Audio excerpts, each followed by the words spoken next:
Hey, what's up, everybody? Dana George here. Just think about something. I heard a story. Yes, I'm in my car. I do a lot of thinking, so I was like, let's just make a video. Let's just make a video. I heard something, and like it goes to like some of the topics that I speak about before. So there was a wife and a husband. The wife was making dinner. She was cooking a ham. There's an open end of the ham, and then there's like I guess like the butt part or whatever you want to call it. So she chopped it off, put her seasoning, put it in the oven, and called it a day. The husband asked her, "Is like, why do you do that?" The wife was like all defensive, was like, "What, do you not like the ham?" He's like, "No, the ham is great. I love the ham, but I was just wondering, why do you cut the end off of it and get rid of it?"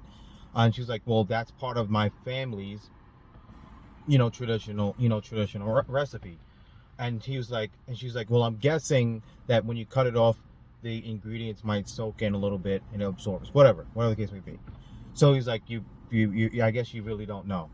She was like, no, but it's in my family recipe. Let me call my mom. So the wife, let's just call her Susie. Susie called up her mom, Marcia. Marcia, mom, my husband, Mark, we'll call him Mark. He was asking me about the ham, this and the third. Why do we do a certain thing on it and cut the butt of it? And she's like, well, that's the part of the family tradition. What you cut the butt off, you add this season, that season, da da da. And she's like, well, why do we do that part? And she was like, I don't know. I guess it absorbs in the middle. I mean, it absorbs it through the meat a little bit more. So the mom, we'll say Marcia, didn't know as well. So what Susie and Marcia did is called Susie's grandma, Marcia's mom, and ask her about the tradition, about the ingredients and why they cut the end off. And she's like, oh, I have a great explanation for that. It's because when we grew up, our oven wasn't big enough, so I cut off the ham so it fit in the oven. Now, people are like, you just spoke for 2 minutes. What are the stories about? Traditions, like what ends up happening in a family is that things will get passed down, right? And someone started it, and the children loved it. They pass it on their children. They pass it on their children, the idea, but not necessarily everyone knows where it started from. And that goes with generational wealth as well. That's how it starts. There's someone who made a decision to start something. They passed it down, and now everyone jumps aboard and does it. So with life insurance, ladies and gentlemen, 2 minutes and 50 seconds, life insurance is the same exact way. What are the chances of your kids having life insurance?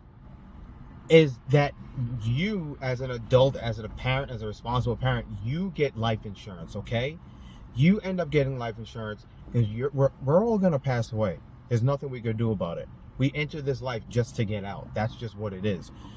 You pass it on to your children, and if you leave a significant amount, your children saw what you did for them, they're going to do it for their kids. So you, by starting getting the life insurance, a decent amount of life insurance, you're actually setting up things for your grandchildren and your great-grandchildren. And you're setting up for generations that you won't even be here to see, because you decided to make the smart decision to do what's right for your family. You decided to take the time out.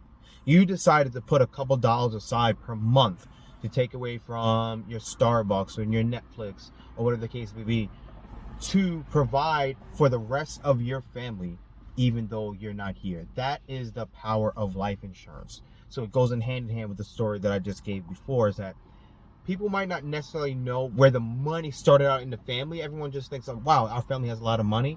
But it started with you by investing time and money to get the coverage that you needed. You left it for your kids. Now they started out with a decent amount of money instead of debt or hard times. And now so like, you know what? My mama did it for me. Let me do it for my kids. Then now your grandkids have the coverage.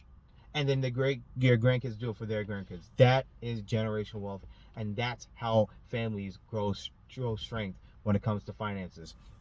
So if you're interested in generational wealth, if you're interested in life insurance at all, reach out to me, 631-294-6446, or DJG Insurance Broker at gmail.com. Talk to you guys later. Bye.